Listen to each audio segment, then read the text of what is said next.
Good afternoon, everybody. This is Purple Update Live, brought to you by Grey Duck Vodka. Grey Duck Vodka, Minnesota's premier vodka. Get the duck out, which may be a double entendre. This show is also brought to you by TicketClub.com and TotalSportsEnterprises.com. If you go to purplePTSD.com, you'll see a couple banners for Ticket Club. Click those, use the discount code SKOLPTSD, all one word, and you get a free 12-month premier membership on their website. It's like a $50 value. That means a year of fee-free tickets across every sport, concerts, really every event across North America. Total Sports Enterprises has a office in Bloomington, and they are hosting a autograph signing session with CJ Ham and Mike Hughes on Saturday from 2 to 3 p.m. You can go to purpleptsd.com as well, see an article about that. Get 30% off tickets to that event using our discount code purpleptsd. That's also one word. I am not on my new laptop yet again, for those of you that tune in every day.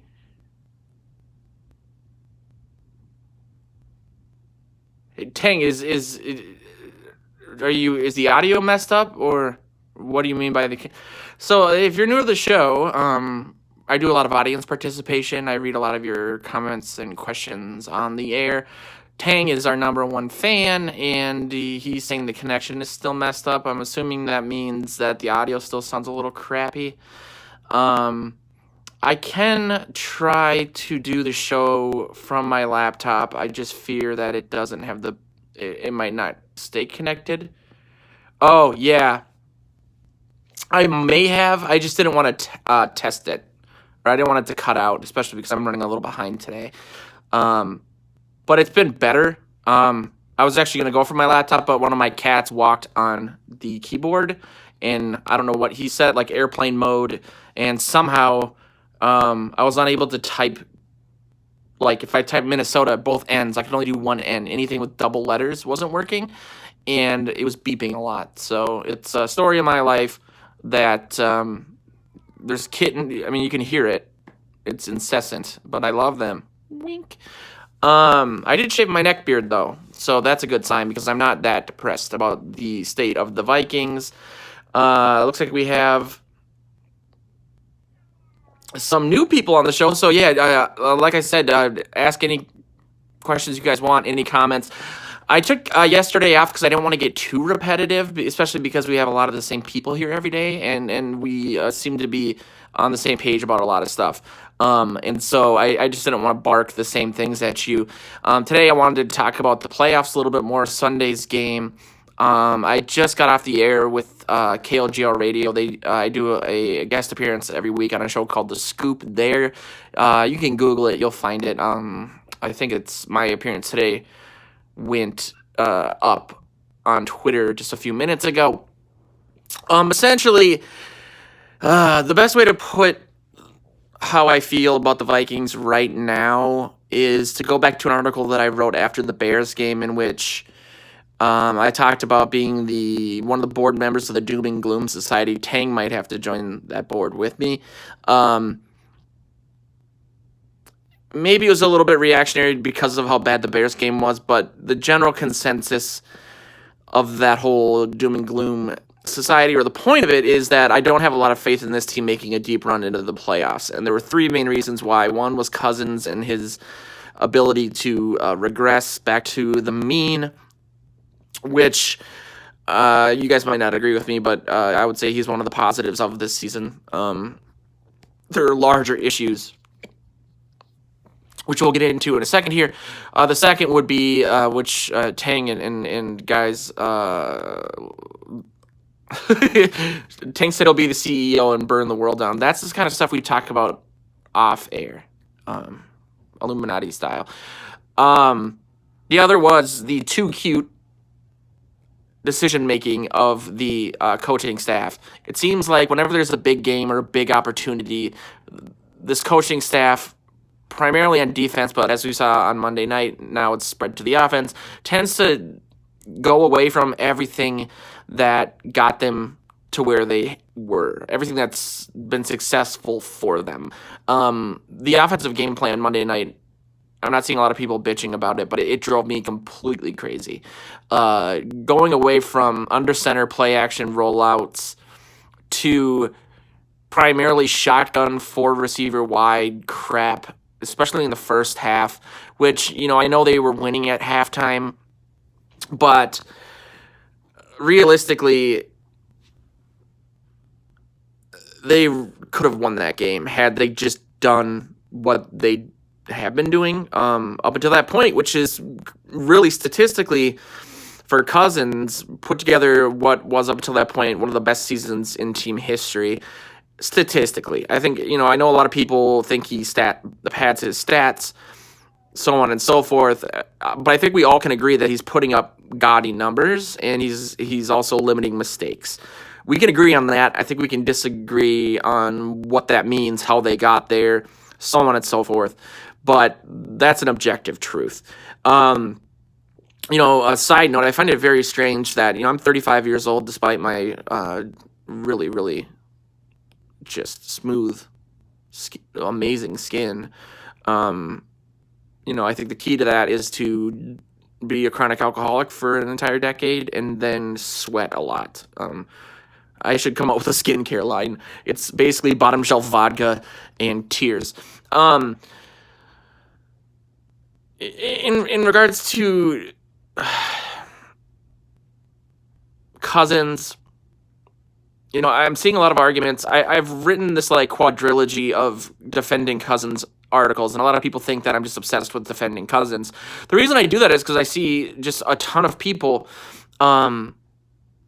bending over backwards to explain away his play this year, and it just seems strange to me because at 35 years old, I've waited my entire life for a franchise quarterback that wasn't, a Hall of Fame guy on his last season or two, a la Warren Moon or Randall Cunningham or Brett Favre or Donovan McNabb. The closest we've had in my lifetime is Dante Culpepper, and that lasted a couple seasons, and then his knee exploded.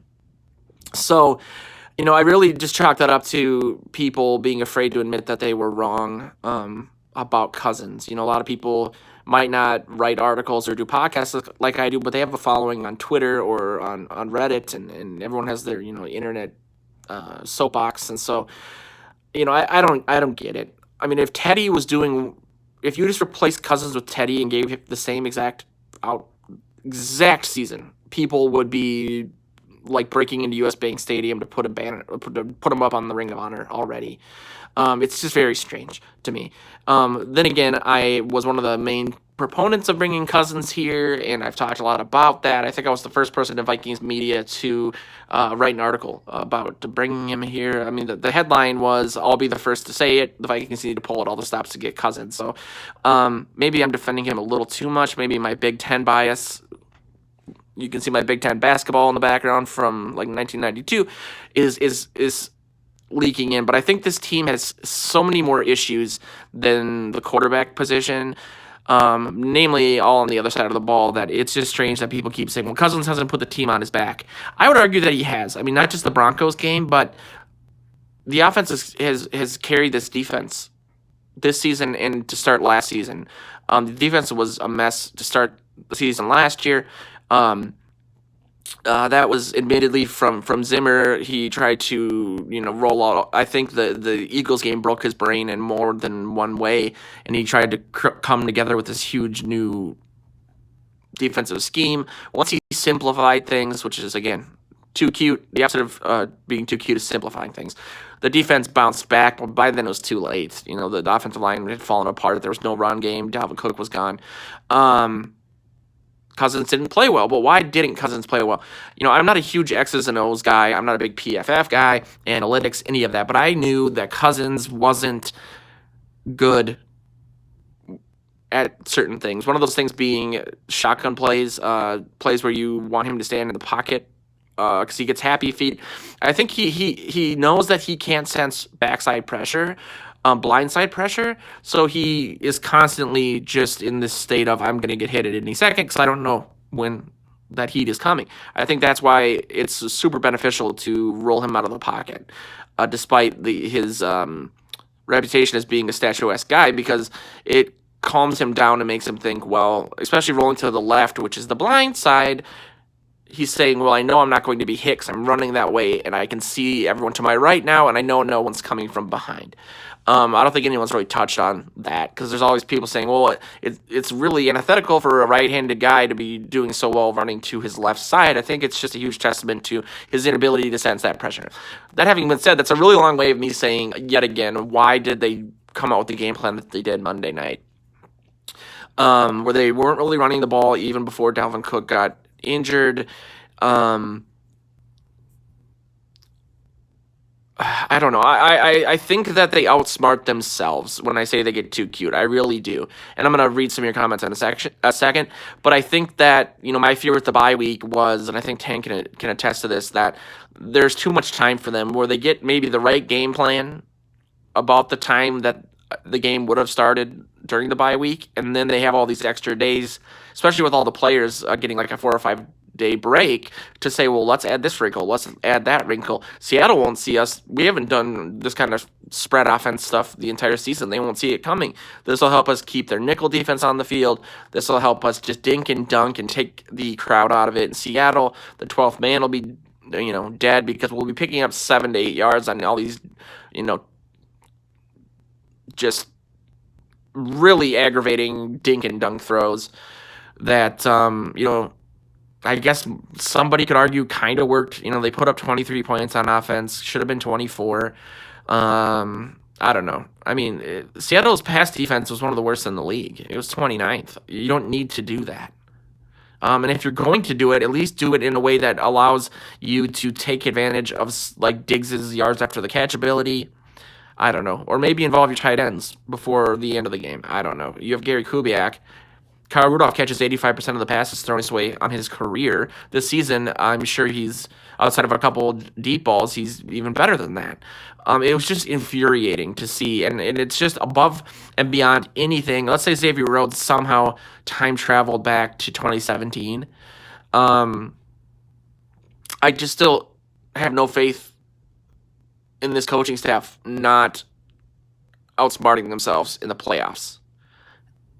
I have an article in my head that I'll furiously write out, break my laptop probably, but I'm going to analyze big games.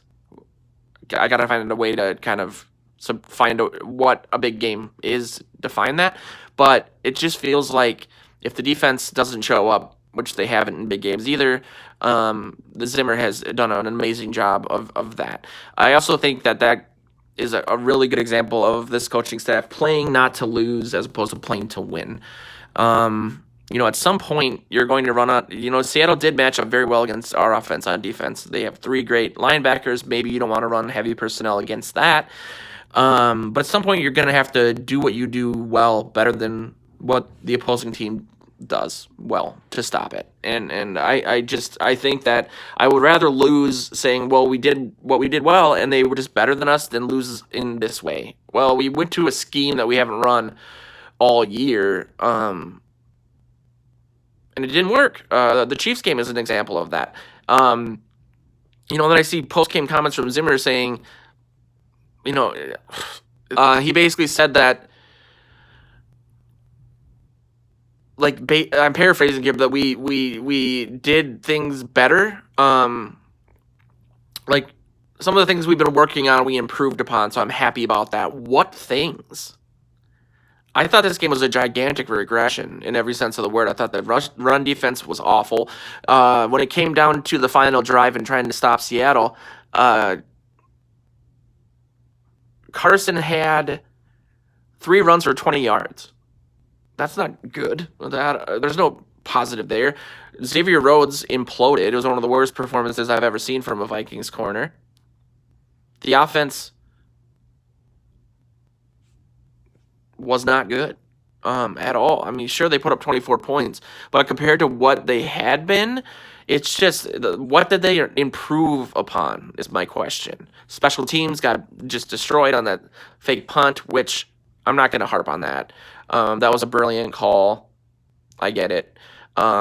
but I didn't see anything moving positively towards anything. I don't know. So uh, people are talking about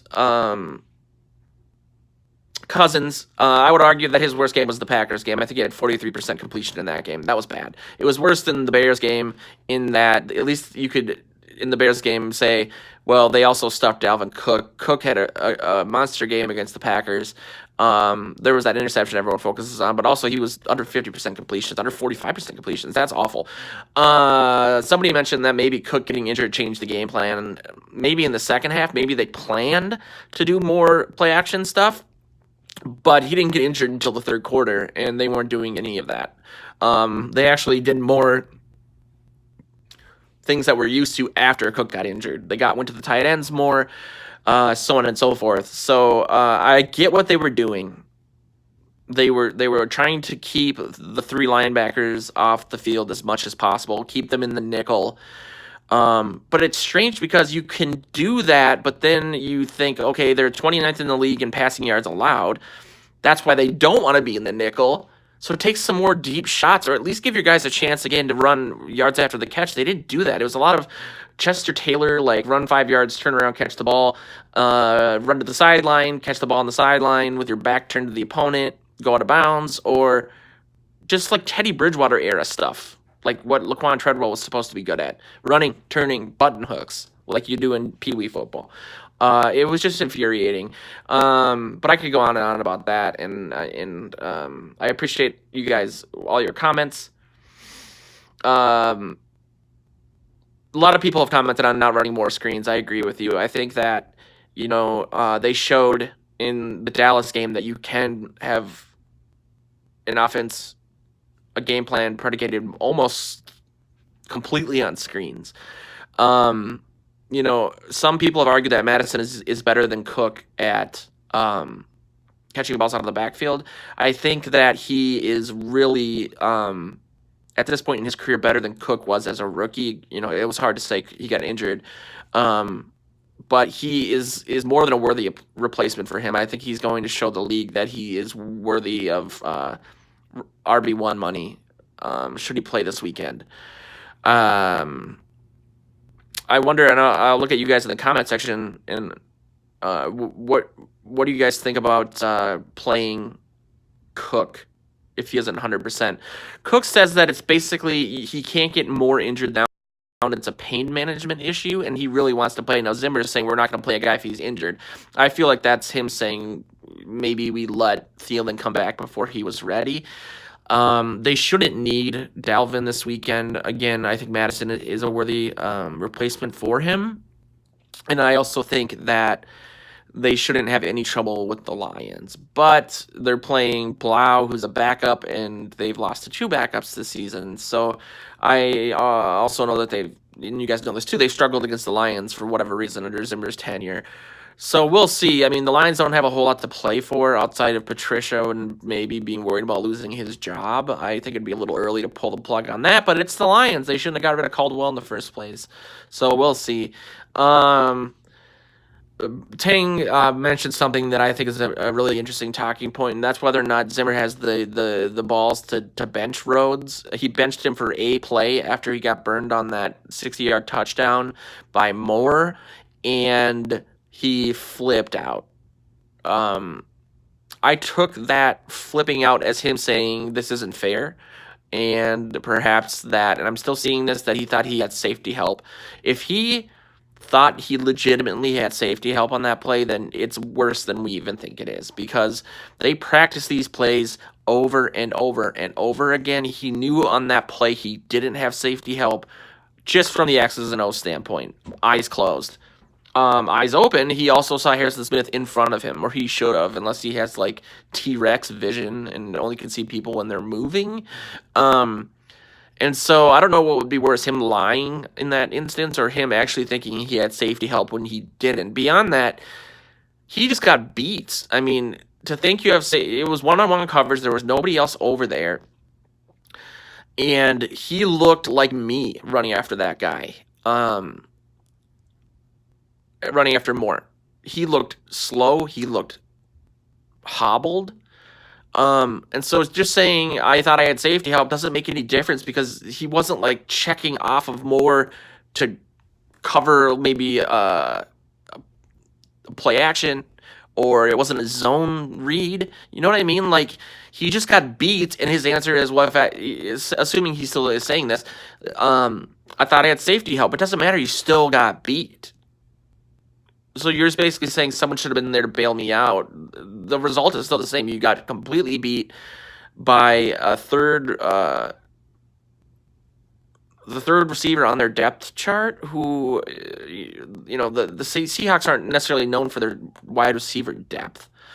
So I've said this, and I don't think Hughes is playing that great either. I'm not surprised by it. He's coming off of a devastating knee injury, one of the hardest positions outside of perhaps running back to come back from with an ACL or any knee injury or groin injury is cornerback. Just from all the backwards cuts and changes of direction you're doing, and it takes corners a couple of years to figure out Zimmer's system. But at this point, you can't win a playoff game with Rhodes. He's getting $13.3 million a year, and do you remember? Maybe you guys can help me in the comments. The name of that corner who was playing in the beginning of the Packers game week 2, and Rodgers kept going at him, and they scored that touchdown on the first drive, throwing at him. He was the one that had the interception in the preseason. Starts with it's like Ward or something. These quarterbacks are going at Rhodes like he's a rookie with a knee injury, like an active ACL.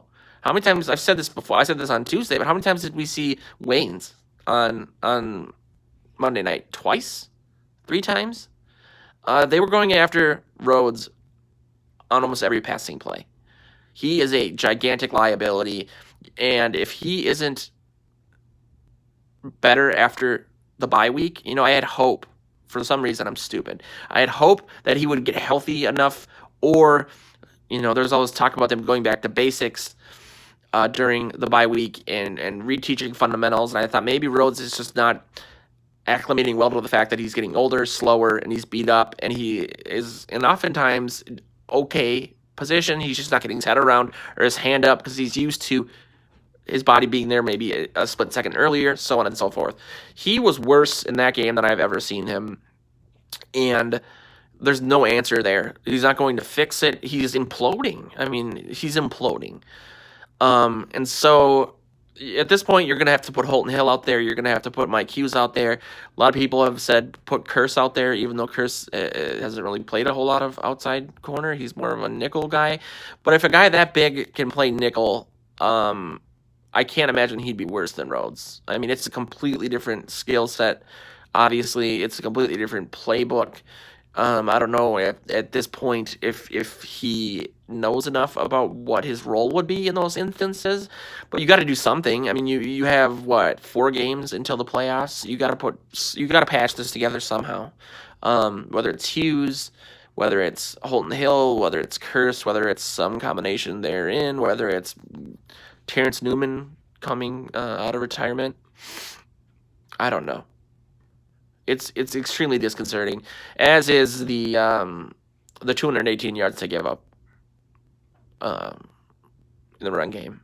It's just this defense never shows up for big games. I think the only big game they technically showed up for, and that's popping into my mind now, I'll look into it and I'll write an article about it, was the Seahawks game at TCF Stadium, the wild card game. But it was also one of the coldest games in NFL history. So I don't think that. I don't know. I don't think that it was as much them as it was the weather. But at this point, maybe there's another constant in this narrative, and it's elite head coaches, elite offensive-minded head coaches. Pete Carroll, Andy Reid, Sean McVay, 2018 version, Doug Peterson, 2017 version, Sean Payton. They seem to know how to exploit Zimmer's defense, and Zimmer has never been a guy that has been good at reacting to halftime or in-game adjustments. And so I don't know if he knows how to fix it, to be completely honest with you. I think that there isn't a defense in the league that has this much talent position to position or this much consistency in regards to personnel. Essentially they brought back all 11 starters this year. 10 of the 11 were here last year. Stefan was on Seattle last year, but was here before that.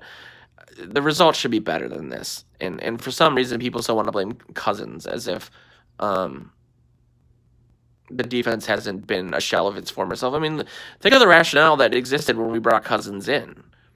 This is a defense that has historically done amazing on third downs. They give up under 16 points a game in this era of the NFL, which is astounding. If we can just get a guy who can put up 21 points a game, this team will be really hard to beat. They're putting up 27 points a game, and they're losing. So,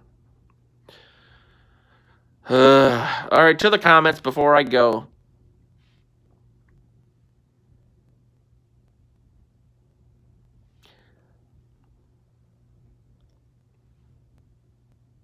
I don't. Okay, Walter, I appreciate your comments. He's saying if Rhodes is starting, it's because Zimmer does not trust anyone else. That could very well be true, but that's a frightening prospect, isn't it? I mean, we can. I think the defense has they've done a lot of bend don't break stuff. That's true. But it does seem like when it matters, they don't come up with stops. At the same time, giving up 20 to Denver in the first half, or 21 points in the first quarter and some change against the Packers, it's just not a consistent championship level defense. And they do give up a ton of yards. But they also give up a fair amount of points, increasingly. I mean, I think they were doing a lot of bending and not breaking, but it seems like they're just doing a lot of bending and periodic breaking at this point. But if Zimmer doesn't trust anyone at this point more than he trusts Rhodes, who is on red flags across the board physically, he looks slower. His health, he looks injured. He went down in the Seahawks game. Mentally, he's had 2 huge meltdowns that we've seen. What's this the saying? If you see one rat, there's 50. Just across the board. Then you have him thinking at safety help, so he doesn't understand the playbook either. It's all of it is a red flag. And so if and Hughes is coming off of an ACL. But you spent a first round pick. It's his second year, so he's been around the system. He just hasn't. And I'm not diminishing how important actual game experience is, but you would expect a guy in his to be. If you can't trust your first round pick at this point, then why did you draft him? I mean, you drafted this guy in lieu of getting interior offensive line help last season. You wasted an entire year of Cousins' at the time record 3-year deal because Zimmer wanted Hughes so badly that they didn't replace Berger or Easton. And if you can't play him at this point when the other alternative is such a liability that savvy quarterbacks like Russell Wilson are throwing at him every down, that's a problem. So I don't think that's why. Because of that, I think it might be a little bit of hubris on Zimmer's side. I think maybe he does think he can fix it, but if you didn't fix it during the bye week, if this is the result after the bye week and you had all that time, and another point is they went back to fundamentals during the bye week, which I wanted them to do, and I talked about that on this show. But the fact that you're doing that with a guy who's going to be 30, who was a top 5 corner at one point, who's making around $14 million a year, something Zimmer brings up constantly. He's brought it up in the media multiple times. Even when Rhodes wasn't playing this bad, Zimmer brought it up. That's a problem too. I mean, you don't see like Jalen Ramsey having to go back to basics. Ugh.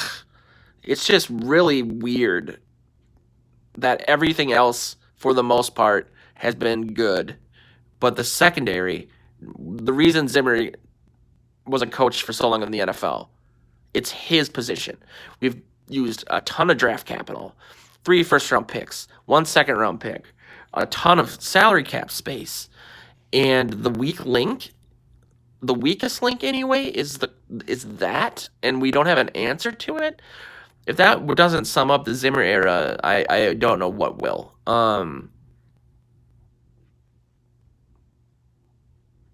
I appreciate it. Someone said I nailed something. Hey, I'm doing good.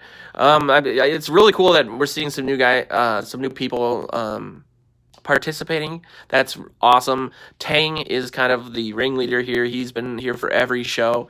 He's a great guy. I'm gonna send him some merch once I escape abject poverty. I mean, I agree. Walter says we should, in regards to the Lions game, get the lead early and then cook and sit the rest of the game. But a nice lead helps. Yeah, I mean, having him out there maybe as a decoy, not in like a Randy Moss sense, but suiting him up and at least making the Lions prepare for him would be good. He still has a ton of value in regards to when he's on the field, the attention he draws for play action, assuming the Stefanski and company decide to go back to, I don't know, the types of plays that have not even only in a team sense, but have been historically amazing. I mean, Monday night they were really kept going back. I'm gonna take this off.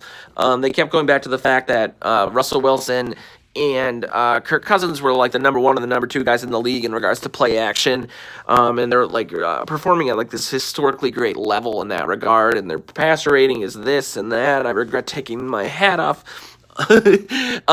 And then you didn't see that from the Vikings, which I get. If it worked, maybe I would have been like, wow, that's so Belichickian that they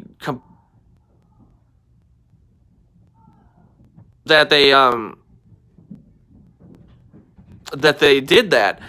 Sorry, there's a huge distraction upstairs. But it didn't work, and I talked about that. But yeah, I think having Cook there is really important for the play action reason. But I almost think that if they underestimate Madison, he could really have a huge day, especially in the screen game. I mean, the guy is so amazing at catching the ball out of the backfield. I think we're really gonna have him for his rookie deal, and he'll be gone somewhere else. I think he's a talent, and I think he's going to command RB1 money, especially, the league got that. Someone called me. The league got away from giving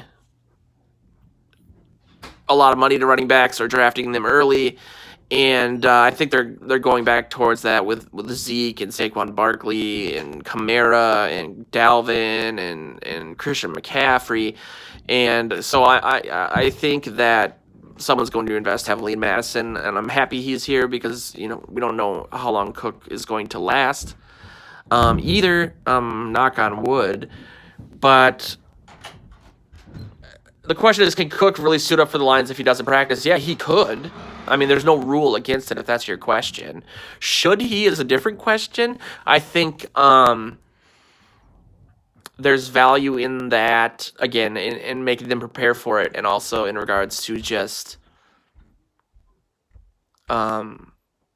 using him as a decoy. But as we've seen too, there's kind of they're making a lot of moves. They're having to cut guys to bring guys up. There's just not a lot of room on this roster. So maybe not starting him in lieu of someone else could be smart. But I can't think of anybody a special teams guy or something that would bring more of a attention or be more of a benefit than Cook. I really appreciate. Oh, I'd love to see. Walter said it. I wonder if there'll be a Sloter sighting come Sunday. That would be great if Blau got injured and Sloter came in. Wouldn't that be something? And what if he put up like 500 yards? That would be one of the most Vikings things ever. That would not even really surprise me. Oof. And if Cousins had a big game, I would just get murdered in the comment section. But that'll do it for today's show. It's not as long as we typically go. I have some stuff to do at 4 o'clock. I appreciate everyone coming. If you're new to the show, if you could subscribe to our channel, that would be really cool. We typically do this show around 3 p.m. every single day, and it's a really great time. I mean, I love just coming here and chatting with you guys and seeing what you think, and really working on my extreme Vikings-based depression. So we're going to be riding through the end of the season with the show, and then obviously doing it during the off season. But I hope you guys had a good time. I hope this is something that's a little bit different than what you're used to. I'm going to be bringing in some special guests here in the next couple of weeks. I've been trying to get Nick Swartzen to do a show with me. The next time he watches a game at the bar, I'm going to stop by and hopefully get him on. You guys can ask him some questions. Chad Greenway. So on and so forth. But this has been Purple Update Live for the Thursday the 5th. Thanks again for stopping by, and I hope I see you guys tomorrow.